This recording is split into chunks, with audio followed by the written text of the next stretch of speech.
बिस्मिल्लाहिर्रहमानिर्रहीम। अस्सलाम वालेकुम। 9th class chapter number 4 start किया था हमने, स्ट्रक्चर ऑफ मॉलिक्यूल। और इसमें हमने लास्ट टाइम बॉन्ड स्टार्ट किए थे, ionic bond, covalent bond, coordinate covalent bond, और आज हमने करना है मेटेलिक बॉन्ड। एक एक करके थोड़ा सा डिस्कस कर देते हैं अगेन इसके बारे में। वैसे मैंने ये पढ़ा दिया हुआ है आपको। आयनिक बॉन्ड क्या होता है? Which is form by complete transfer of electron. मुकम्मल कंप्लीट ट्रांसफ़र ऑफ इलेक्ट्रॉन से जो बनता है that is called ionic bond. Complete transfer से ये बनता है that is called ionic bond. Covalent bond किसको कहते हैं? जो कि शेयरिंग से बनता है। किससे बनता है? शेयरिंग से।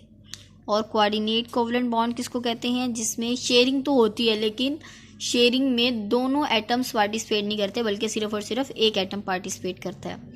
ये थे हमारे प्रीवियस टॉपिक्स, ठीक है। उसके बाद हमने coordinate covalent bond polar and non polar पढ़ा था, जिसमें पोलर वो होता है जिसके ऊपर पोलैरिटी, मतलब पोलर का मतलब है इलेक्ट्रॉन एक्टिविटी की वजह से पार्शियल पॉजिटिव और पार्शियल नेगेटिव चार्ज का आ जाना। और नॉन पोलर वो था जिसके ऊपर कोई चार्ज नहीं आता। क्यों? क्योंकि उसमें इलेक्ट्रॉन एक्टिविटी का डिफरेंस नहीं होता, मतलब ज़ीरो होता है इलेक्ट्रॉन एक्टिविटी का डिफरेंस।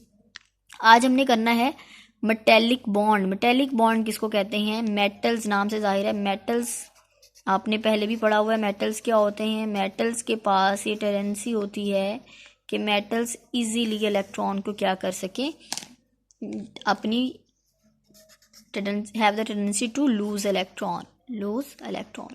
इसके पास इलेक्ट्रॉन्स को खारिज करने की सलाहियत होती है। इलेक्ट्रॉन्स को खारिज करने की सलाहियत होती है मेटल्स की। तो जब फ्री फॉर्म में अगर हम लोग इसको आज़ादाना हालत में देखें तो इसके पास ये टेंडेंसी है। फॉर एग्जांपल ये आपके पास कोई मेटल है और एज यू नो मेटल्स जो हैं ये फ्री स्टेट में भी क्या करते हैं, इनके ऊपर पॉजिटिव चार्ज रहता है। क्यों? क्योंकि ये अपने जो आखिरी शेल में मौजूद है वो इलेक्ट्रॉन्स अपने गिर्द क्या कर लेती हैं, इवॉल्व कर लेती हैं, रिमूव कर देती हैं, ठीक है। तो इनकी वजह से ये फ्री इलेक्ट्रॉन्स यहाँ पे क्या कर रहे होते हैं, मूव कर रहे होते हैं। बाकी ये पॉजिटिव चार्ज जो मेटल है हमारा, मेटल के मॉलिक्यूल्स, और इनके पास चूँकि टेंडेंसी होती है कि ये इजीली इलेक्ट्रॉन को रिमूव कर सके, तो इजीली इलेक्ट्रॉन जो है यहाँ पर क्या कर रहे होते हैं, फ्रीली मूव कर रहे होते हैं। इलेक्ट्रॉन्स क्या कर रहे होते हैं, फ्रीली मूव कर रहे होते हैं।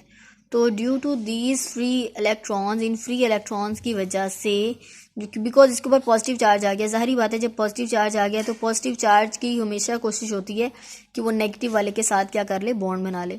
तो मेटल्स के इन फ्री इलेक्ट्रॉन्स की वजह से जो ये आपस में किसी दूसरे एटम के साथ बॉन्डिंग बनाते हैं that is called metallic bond. इसको क्या कहते हैं?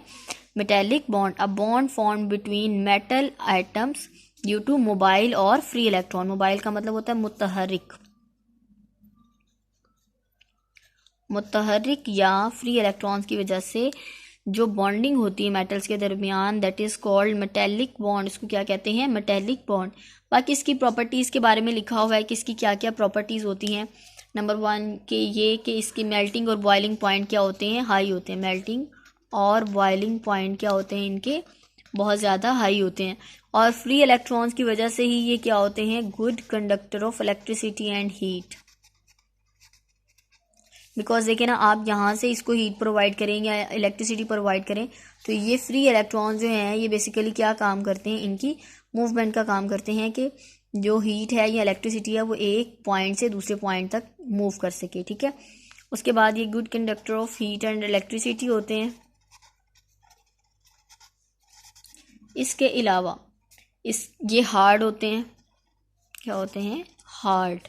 मेटल ज़ाहिर बात है हार्ड होते हैं, ठीक है। इनकी हैवी नेचर होती है। उसके अलावा ये डिफरेंट केमिकल्स बॉन्ड वगैरह बनाते हैं विद अदर मेटल्स। दूसरे मेटल्स के साथ भी ये क्या है, इजीली बॉन्ड बनाते हैं।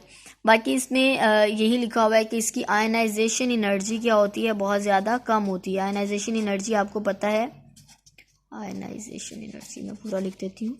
आयनाइजेशन एनर्जी जो है इसकी बहुत ज़्यादा कम होती है। Ionisation energy is that energy which is required to remove electron from the outermost shell. वो एनर्जी जो कि ज़रूरी होती है किसी भी मेटल के आखिरी शेल में से इलेक्ट्रॉन को रिमूव करवाने के लिए, that energy is called ionisation energy.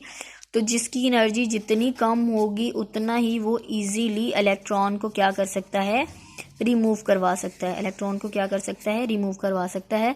तो इस वजह से इनकी आयनाइजेशन एनर्जी क्या होती है, बहुत ज़्यादा कम होती है। तो due to less ionisation energy ये इजीली इलेक्ट्रॉन को रिमूव करवाते हैं। इलेक्ट्रॉन को रिमूव करवाने के बाद इनके पास फ्री इलेक्ट्रॉन्स मौजूद होते हैं और ये फ्री इलेक्ट्रॉन्स जो है ये मेटेलिक बॉन्ड बनाने में क्या करते हैं, बहुत ज़्यादा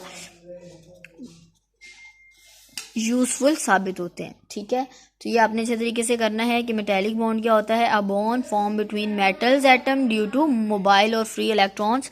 मोबाइल या फ्री इलेक्ट्रॉन्स की वजह से जो मेटल्स के दरमियान में बॉन्ड बनता है that is called metallic bond. और इनकी प्रॉपर्टीज़ क्या क्या हैं, इनके मेल्टिंग और बॉइलिंग पॉइंट बहुत ज़्यादा हाई होते हैं, गुड कंडक्टर ऑफ इलेक्ट्रिसिटी होते हैं, ये हार्ड होते हैं, इनकी आयनाइजेशन एनर्जी कम होती है और due to low ionisation energy ये इजीली इलेक्ट्रॉन को अपनी बॉडी में अपनी आउटर मोस्ट शेल में से निकालते हैं और ये फ्री इलेक्ट्रॉन जो है ये मेटेलिक बॉन्ड बनाने में क्या करते हैं, बहुत ज़्यादा हेल्प आउट होते हैं। Okay class, wish you best of luck. इंशाल्लाह नेक्स्ट हम इंटरमोलिकुलर फोर्सेस स्टार्ट करेंगे। I hope you can understand. Okay, अल्लाह हाफिज़।